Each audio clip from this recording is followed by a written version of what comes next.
वंदनीय संत समाज, साधकों एवं साधिकाओं, जितना प्रसन्न आप लोग हैं ना, उतना ही प्रसन्न हम लोग भी हैं, उसमें कमी नहीं है।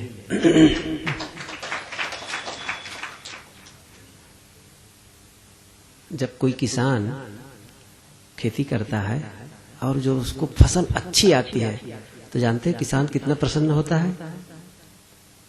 ऐसे ही जब हम लोग कुछ गुरु आज्ञा का पालन करते हैं, जो कुछ हमें गुरु से मिला है उसको जब हम दूसरों को बांटते हैं और जब सफलता मिलती है तो हम लोगों को भी प्रसन्नता होती है।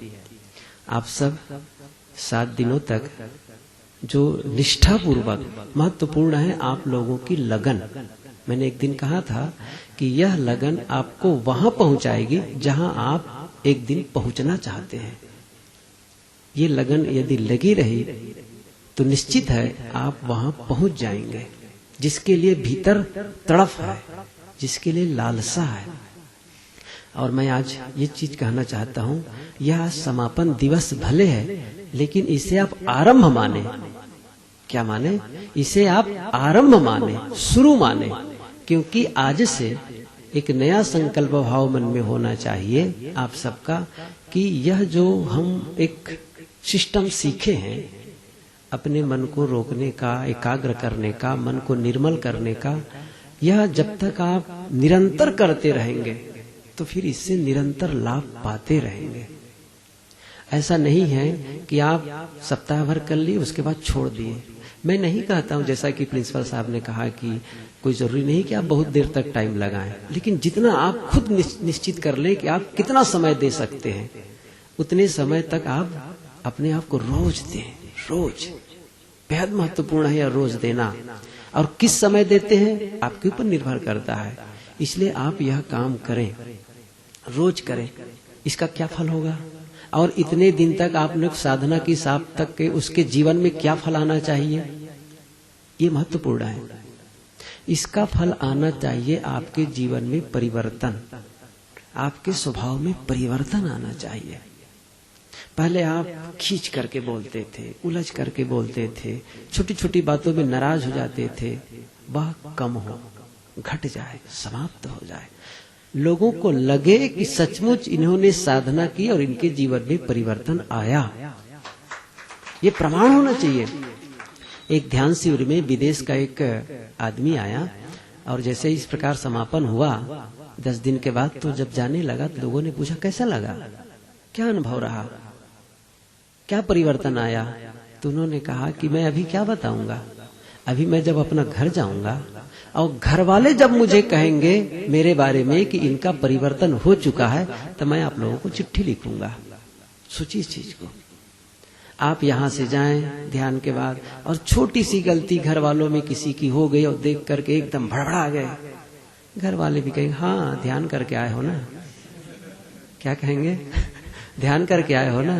ध्यान का फल अमृत होना चाहिए, अर्थात अमृत आपकी वाणी में हो, अमृत आपके मन में हो, पूरे जीवन में अमृत समा जाए। ये हम लोग का ध्यान का फल होना चाहिए।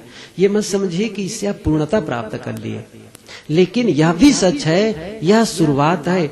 आप 1000 मील की भी यात्रा शुरू करेंगे तो कहां से करेंगे? प्रथम कदम से करेंगे। आप कदम ही नहीं उठाएंगे तो आगे की यात्रा नहीं कर सकते। मानो यह प्रथम कदम है। एक आदमी था, वो बड़ा सा पत्थर तोड़ रहा था, बहुत चोटें कर रहा था, थक गया, बैठा रहा। एक जवान आदमी देख रहा था दूर से, आया, कहा क्या मैं आपका सहयोग कर सकता हूँ?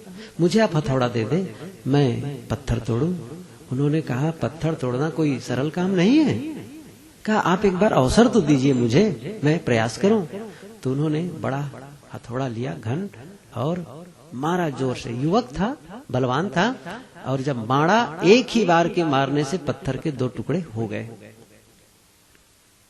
तो वो जो पहले जो बुजुर्ग था उन्होंने कहा हाँ आप जवान हैं, आप में बल ज्यादा है इसलिए पत्थर टूट गए। तो उन्होंने कहा नहीं, ये सच है कि मैं जवान हूं, मेरे में बल ज्यादा है और मेरे मारने से पत्थर टूटे, लेकिन इस पत्थर के टूटने के पहले जो आपने इसमें चोटें लगाई है, जो आपने इसमें चोट की है, उसका भी इसमें सहयोग है। जब आप मारते रहे हैं तो यह पत्थर कमजोर भीतर से हो गया था और मेरा एक बार मारने से टूट गया। ये समझ ले, आप शुरू कर रहे हैं और धीरे धीरे, तो शुरुआत में ये मत समझिए कि मन नहीं रुका, लेकिन आप कमजोर कर रहे हैं मन की शक्ति को, और फिर एक समय आएगा वो टूट जाएगा। आपका मन एकदम शांत हो जाएगा। जैसे घड़े में हम पानी शुरू करते हैं बूंद बूंद डालने के लिए, तो एक दो बूंद शुरू में डालते तो पानी सूख जाता है, फिर सूख जाता है, फिर सूख जाता है, फिर धीरे धीरे स्टोर होने लगता है। स्टोर होते होते होते एक समय आता है कि घड़ा भर जाता है। अंतिम बूंद में घड़ा भरा, तो क्या अंतिम बूंद में भरा? क्या वो प्रथम बूंद का महत्व नहीं है? जितने अंतिम बूंद का महत्व है उतना ही महत्व पानी के वह प्रथम बूंद का भी महत्व है। आज जो हम ध्यान शिविर में बैठे और लाभ लिए, उतना ही महत्व है जिस दिन आप सफलता प्राप्त करेंगे कभी मन के लिए, तो उतना ही इसका, क्योंकि बिना फाउंडेशन के, बिना नींव के आप मान कैसे उठाएंगे? तो एक शुरुआत है, ऐसा नहीं है कि आप एकदम, लेकिन इससे आपको एक पता चला, एक रास्ता मिला कि हम किस रास्ते से चल सकते हैं और मंजिल पहुंच सकते हैं। इसलिए रास्ता दिखाई देने लग जाए, ये आपको सफल होने के लिए प्रथम काम है। आपके एक टमाटर का एक पौधा आप देखें, ख्याल करें उसको, और उस टमाटर के पौधे में सैकड़ों फल लगे हुए, मस्त सुंदर सुंदर पके हुए टमाटर दिख रहे हों। आपके मन में होता है कि मैं भी ऐसा करूं, तो आप कहां से शुरू करेंगे? शुरू कहां से करेंगे? नन्हा सा छोटा सा सूखा हुआ बीज, शुरुआत कहां करेंगे? इस टमाटर को पैदा करने के लिए बहुत छोटा, न वो, जैसे आपको यदि पता ना हो तो आपको विश्वास नहीं होगा कि इससे टमाटर का पौधा हो भी सकता है, लेकिन आप जानते हैं तो लगेगा इसी से होगा। फिर क्या करेंगे? न उसमें टमाटर का स्वाद है, उस बीज में टमाटर का स्वाद नहीं है, और न टमाटर के समान वो दिखता भी है, लेकिन आप क्या करते हैं? उसे आप जमीन में रोप देते हैं, पानी देते हैं, खाद देते हैं, रोशनी देते हैं और धीरज रखते हैं, तो धीरे से वो टमाटर ऊपर आ जाता है। तब आप नहीं कहते कि टमाटर का पौधा नहीं है, तो कहते अरे वाह, काम करने लग गए, तो ऊपर आ गया। और जैसे ऊपर आता है धीरे धीरे पौधा बढ़ा और वही टमाटर फिर हमारे जीवन में आता है। तो हमारा जो संकल्प है एक बीज है, ये क्या है? एक बीज है। अभी उसका टमाटर का अनुभव नहीं है, बीज में टमाटर का अनुभव नहीं हो रहा है, ये सच है। लेकिन आप बीज भी नहीं बोएंगे तो टमाटर भी प्राप्त नहीं कर सकते हैं। इसलिए उसकी आवश्यकता है आप बीज रोपे, और जब बीज जब बड़ा हो जाए ना, तो जानते हैं उसको बड़ी सुरक्षा चाहिए। बड़े पेड़ हो चाहे छोटे पेड़ हो, बड़ी सुरक्षा चाहिए शुरू में। मान लो बड़े ही पेड़ आप लगाना चाहते हैं, तो नन्हा सा है, तब क्या करते हैं लोग? चारों तरफ एक घेरा लगा देते हैं। क्यों? पशु ना खा जाए, पानी डालना पड़ता है। और जब वही पेड़ बड़ा हो जाता है तब आपको रक्षा की जरूरत नहीं पड़ती है और आपको सिंचाई की भी जरूरत नहीं पड़ती। उसमें इतनी ताकत आ गई कि वो खींचने लग जाता है अपने आप। इसी प्रकार से अभी हमारा मन नन्हा है, आरंभिक बिंदु में है, इसलिए इसकी सुरक्षा चाहिए, इसको पोषण चाहिए। ये पोषण कैसे होगा? रोज जो हम यह काम करेंगे, रोज बैठेंगे, रोज स्वाध्याय करेंगे, और खास बात अपने जीवन में परिवर्तन लाएंगे। कभी भी झुंझलाहट, कभी भी उत्तेजना की बात आए, अपने आप को संभालेंगे, हर बार संभालेंगे। यही परिवर्तन का फल है। जब हमें सबसे बड़ी बात मैं आज कह देना चाहता हूं, वो है आपके जीवन में सहनशीलता। आप सहनशील बनिए, चाहे जितनी प्रतिकूल परिस्थिति आए, परिवार वाले, समाज वाले आपको कठोर कहें, तो भी आप में सहन क्षमता आनी चाहिए। और आप एक रोल मॉडल बने, एक ऐसा आदर्श स्थापित करें जिसे देखकर आपके बच्चे कहें कि हम भी अपने पिता के समान बनना चाहते हैं, अपनी माँ के समान बनना चाहते हैं, दादा के समान बनना चाहते हैं, दादी के समान बनना चाहते हैं। यह भाव बच्चों में जगे, सबसे बड़ी बात है। आप खींचेंगे, नाराज थोड़ी थोड़ी बातें होंगे, थोड़ी थोड़ी उलझते रहेंगे, गलत करेंगे, गलत खाएंगे, गलत पिएंगे, तो बच्चे आपको आदर्श नहीं मानेंगे, फिर वो अलग कहीं मानते हैं। इसलिए आप ऐसा कुछ अपने जीवन में करें जिसको देख करके आपके बच्चे आपके जैसा बनने का प्रयास करें। व्यवस्थापक लोग थोड़ी सी आने में देरी है, इसलिए मैं एक उदाहरण बता देता हूं। कैसे? जैसे इस प्रकार एक लोग बैठे रहे संत के पास, वो बहुत बड़े संत थे, घटना है कोई, मैं कहानी नहीं बता रहा हूँ। तो कई लोग बैठे हुए थे, तो संत ने कहा, अच्छा आप लोग जो जीवन जीते हैं, क्या अपने बच्चों के लिए कोई आदर्श ऐसा स्थापित कर रहे हैं जिन्हें देखकर बच्चे आपके समान जीना चाहते हैं, आपके व्यवहार को पसंद करते हैं? सभी लोग मौन। कौन कहे कि हाँ हाँ पसंद करते हैं। कई महीने बीत गए, 6 महीने के लगभग। तो एक सज्जन आए महात्मा के पास, उन्होंने कहा, महाराज जी आप 6 महीना पहले एक प्रश्न किए थे, उस दिन तो मैं कुछ नहीं कह पाया, लेकिन आज मैं कुछ कहना चाहता हूँ। क्या? आपने कहा था, क्या आपके बच्चे आपको आदर्श मान रहे हैं? आपके अनुसार वो चाहते हैं वैसा होने के लिए? तो आज मैं वो बात कहने आया हूँ। तो उन्होंने क्या कहा? उन्होंने कहा, मेरी बेटी जवान हो गई है, शादी का समय हो गया उसका। तो मैंने बेटी से पूछा कि देखो बेटी, मैं तुम्हारे लिए वर ढूंढने जा रहा हूँ, तुम ये बताओ तुम्हें कैसा वर चाहिए। देखिए उदाहरण बड़ा महत्वपूर्ण है। तो कैसा वर चाहिए तुम्हें? अब ऐसी बात किसी बेटी से पूछे तो बेटी क्या कहेगी? फिर उन्होंने कहा, तुम्हें धनवान चाहिए, धनवान पति चाहिए, गुणवान पति चाहिए कि रूपवान पति चाहिए? लड़की ने कहा, पिताजी आपका विषय है, आप धनवान, रूपवान, गुणवान जो चाहें, लेकिन मेरा एक निवेदन है। क्या? मुझे ऐसा पति चाहिए जिसका स्वभाव अच्छा हो, जिसका स्वभाव अच्छा हो। फिर वो आगे और क्या है ये मैं नहीं जानती, बस जिसका स्वभाव अच्छा हो ऐसा पति चाहिए। पिता ने कहा, फिर सोचा स्वभाव अच्छा का मतलब क्या होता है? स्वभाव अच्छा का मतलब, उन्होंने कहा, अच्छा स्वभाव का मतलब क्या है बेटी? तो उन्होंने कहा, कैसा अच्छा स्वभाव? तो क्या कहती है उसकी बेटी? उन्होंने कहा कि जैसा आपका स्वभाव है ऐसा ही स्वभाव वाला मुझे पति चाहिए।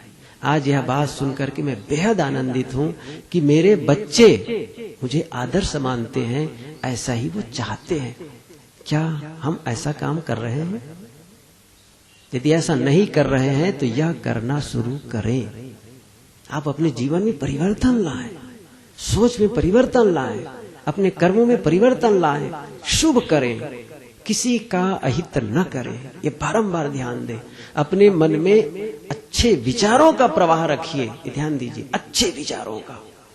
अच्छा विचार मन में आए, और इसके लिए आवश्यक है अच्छे लोगों के साथ संबंध बनाए रखना, और अच्छी बातें जो जहां लिखी हो उन सदग्रंथों का अध्ययन करना।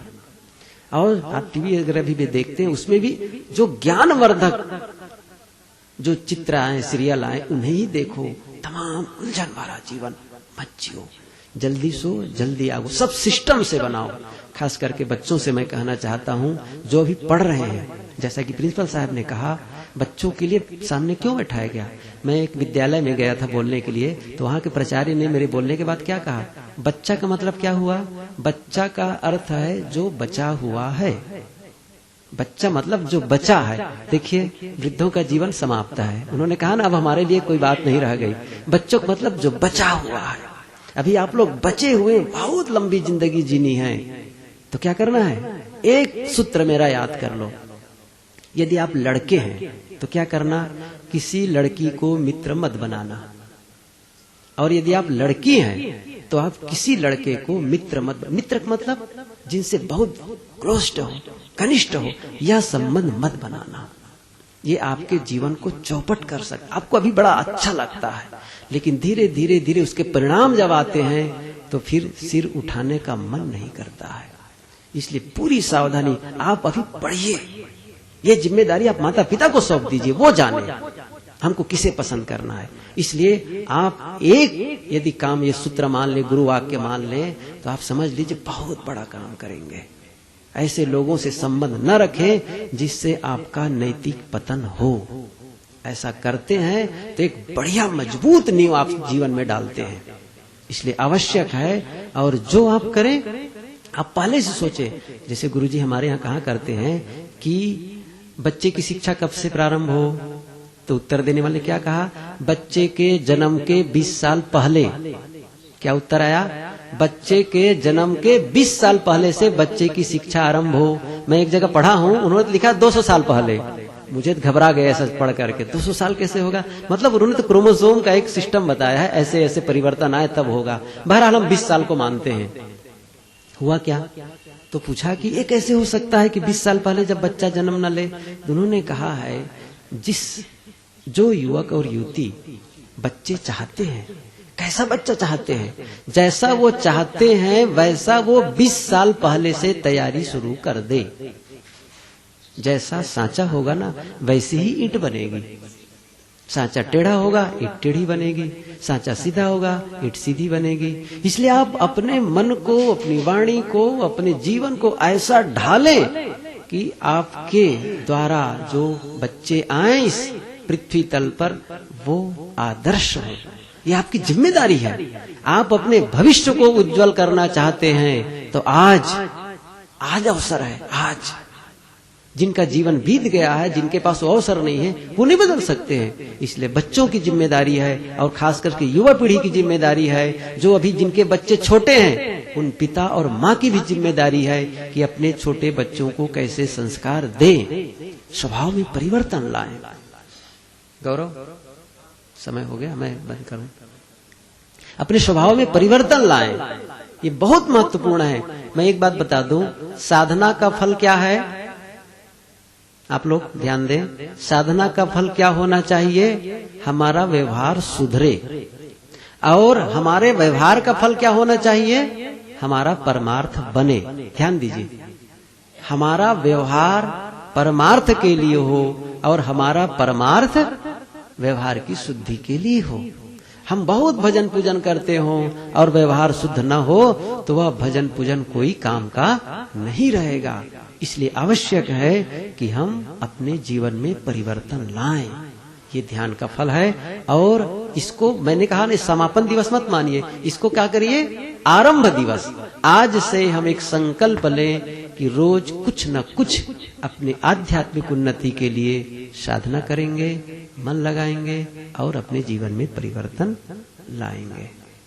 इतना ही कह के मैं अपनी वाणी को विराम देता हूँ। एक चीज मैं आप लोगों को बताऊं, शायद आप लोग कोई नहीं जानते। बताऊं, आप लोगों के विषय में आप लोग कोई नहीं जानते। एक चीज मैं कह देना चाहता हूं, सब लोग कान खोल के सुन लें। शायद इसके बाद नहीं कहूंगा। वह बात कहना चाहता हूं जो लोग आप लोग अभी तक जानते ही नहीं थे, और मैंने भी नहीं कहा था, और गौरव भी आज तक नहीं कहे थे। वो बात एक कहना चाहता हूं। क्या बताऊं? सुनने के तैयार हैं सब लोग? बस वही कहना चाहता हूं जो आप लोग नहीं जानते। वह है, आप लोग बहुत अच्छे हैं।